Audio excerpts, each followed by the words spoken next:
I'm in control.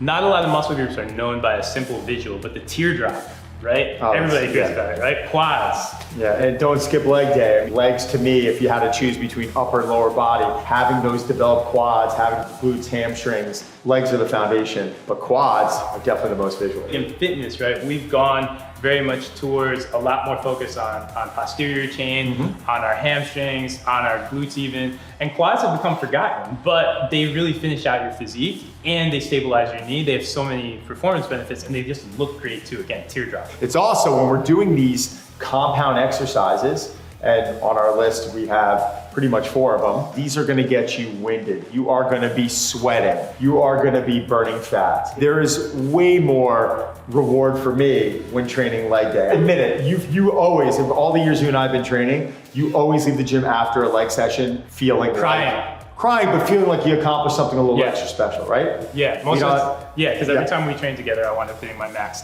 2 of the things you're gonna see in all of these leg movements, 1, we're gonna load heavy. We just talked about that. You're gonna feel like you accomplished something when you hit them. And the second thing, it's all about driving the knee forward. That's what challenges our quads. So you're gonna see that in a lot of these exercises. They're gonna create an opportunity for you to safely drive your knees into a position that they're gonna be challenged so you can really hit those quads. Awesome, guys. Hope you enjoy this.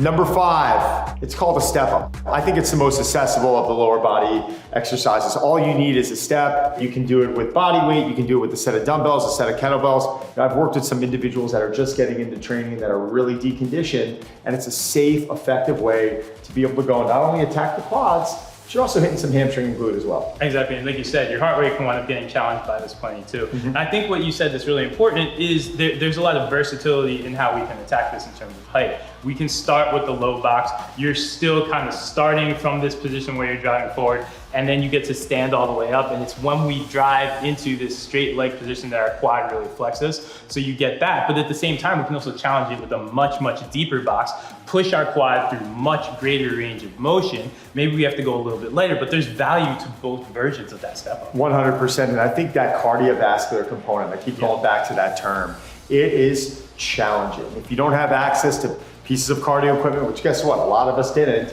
especially throughout the pandemic, getting into an exercise like this, which really challenges your time under tension. I mean, it takes a while to get through a set, and you can go light for high reps, you can go heavy for low reps. The balancing component, the fact that it's a unilateral movement, right? I mean, there's so many benefits. It's such an important life movement skill too. And I think the step up, we could start with a very simple stepping up on with the right leg and stepping down on the right leg. I think that's just a very easy, low-level way of approaching it. At that point, you can then start challenging the height, bringing that step up a little bit higher, and then we can do other things in the future to challenge it even more. Exactly. Focus on keeping your hips square as you step up. You're gonna get more core benefit from this than you think too. And just don't lean forward too much, but try to maintain that upright posture, which I think winds up coming once we start adding a little bit of load. Right, and always control yourself on the eccentric. So while you're lowering yourself down, don't just drop. There's so much benefit in pulling yourself, controlling yourself. It's almost like you're squatting down. Don't sleep on that one, guys. Number 4 on our list is an old school exercise that was forgotten, and actually, I think for a while, people were very, very against it. Right? A lot of strength coaches were bashing it. I mean, I remember we should probably tell you what it is. It's the leg extension. It's the leg extension. So when I opened my first club back in 2005, I had a leg extension. I remember getting rid of it and then going and getting one again because there is a lot of benefit from it, especially from a hypertrophy standpoint. Yeah, it was definitely one of those exercises that I think was a casualty of the functional era because it doesn't come across as a functional move. It is a move where you're literally only moving at one joint, the knee joint. Everything else is nice and tight, and we're just focusing on straightening our knee. There got to be this stigma around it that it causes knee pain, which isn't really true if you're executing it correctly. And we have to keep in mind too, a lot of the research that's been done on strength training in the last couple of years, especially when it comes to time under tension and mind-muscle connection, a lot of that has actually been done on the leg extension. Right, which is kind of ironic. So this is our number 4, and it's an exercise now, even with my lower body training, I'm almost always finishing with it. It feels good. You want to get a little extra blood in there, a little lactic acid buildup. You want to develop that leg pump. 2 things I really, really love, I think, about the quad extension. One is because it is an isolation movement.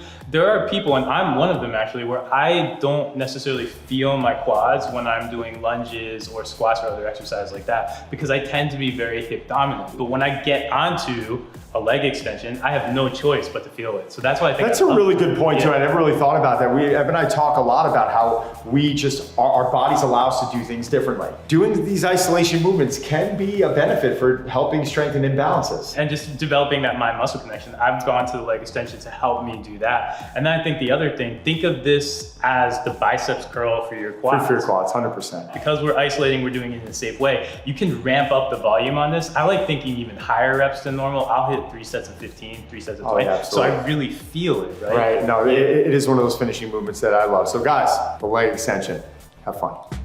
The walking lunge has just been one of those fan favorites that you've seen done in gyms. They've never left. They've always been done. People are always continuing to do them, and I think for a few reasons.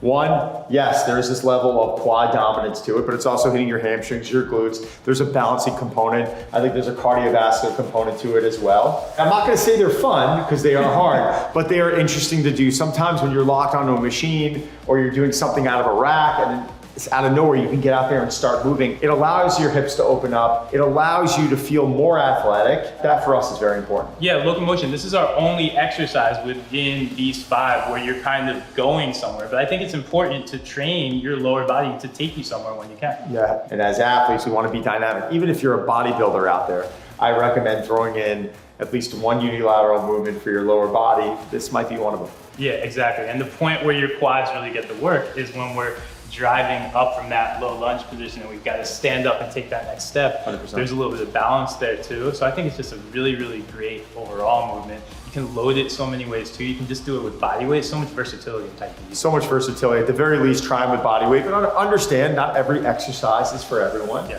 And sometimes if you go to a lunge and maybe you're recovering from something or a fall or whatever it might be, you might want to pull off of it and try something that's a little bit more knee tibia vertical. So you focus on that posterior chain a little bit more. But if you haven't been adding these in, throw the walking lunges in. At your very least, throw them in body weight. Your body's gonna love you for it. So second up winds up being the front squat. And we're starting to get to those exercises where we can really, really load, because that winds up being really, really important in growing any kind of muscle group. And this is a little bit different than a back squat because we have that barbell in front of us, our torso has to stay more upright. That keeps our weight back, allows our knees to translate forward a little bit more. And also change things up a little bit to get even more quad emphasis. We can add a little bit of elevation for our heels. That's gonna push our knees out a little bit farther. Probably the big misconception about the front squat is where to hold the bar, because we'll see individuals go more into your Olympic lifting style hold or more of your bodybuilding style hold. And I think a lot of this comes down to shoulder mobility. It comes down to what's going on in your T-spine, what's going on in your lats. And if your body isn't moving free enough to get into this position, don't worry about it. We can go across our chest. We should be able to hold it. It should be lightly pressed against your neck safely. And if you were to hold your arms out in a franket side position, you should be able to maintain that position. Now, a big issue with the front squat is as you are performing it and as you start losing it in your thoracic spine, look what starts happening to my arms. My arms start dropping, the bar starts rolling forward. So it really has to force you into proper posture. It has to force you, as you said earlier, into that vertical spine. And in my opinion, it's a much safer way to squat. And at the point where you start feeling like you're hitting technical failure, I would kill it and I would move on. I wouldn't start pushing through poor postures, poor positioning. I think it can get really dangerous. The line I always use, the juice ain't worth the squeeze, guys. And we want to make sure we're in good position. These movements, they should be heavy, but they should look right and feel right. If we start doing these exercises and we're walking out of it, our hips are bothering us, our back's bothering us, or whatever it might be, our knees, you may want to assess how you're performing them. Exactly. So number 2 on our list is that front squat. And the key points, again, make sure your torso stays upright. Only use the weight you can handle. Make sure you take it slow. Don't be too aggressive with your weight jumps. And make sure your core stays nice and tight. Your torso stays upright. That's what's going to help you get that quad emphasis. Once you get good, you can load it up and you'll thank us. Love it. Now, our favorite is the rear foot elevated split squat. Also known as the Bulgarian split squat. And that's how I'm going to say it because the other way is too long. Yeah. So guys, the rear foot elevated split squat, incredibly challenging lower body. In my eyes, one of the hardest of the lower body exercises. But there's so many things I love about this for the quad. One, we're not going to stay completely upright like we are in the front squat, you are going to get this slight spine tilt forward, and we are going to be a little bit more loaded on that front leg. We are going to be feeling a stretch in the hip flexor. We are going to be working that back leg a bit, but it really is a front leg quad dominant exercise, even though we're still hitting a little bit of the hamstrings and the glutes. But getting that balancing component in there, it's difficult, time under tension, so much carryover when it comes down to being sport specific. Hypertrophy from a bodybuilding standpoint, we're able to just really tear down those microscopic fibers in the muscle, and it really works. Exactly, it hits so many notes. For a very long time, the pistol was our standard for a single leg squat. The pistol is really, really hard. It's so hard to the point where most people can't do it properly. A lot of people can't do it at all, but it does let us drive that knee forward and kind of drive up from that.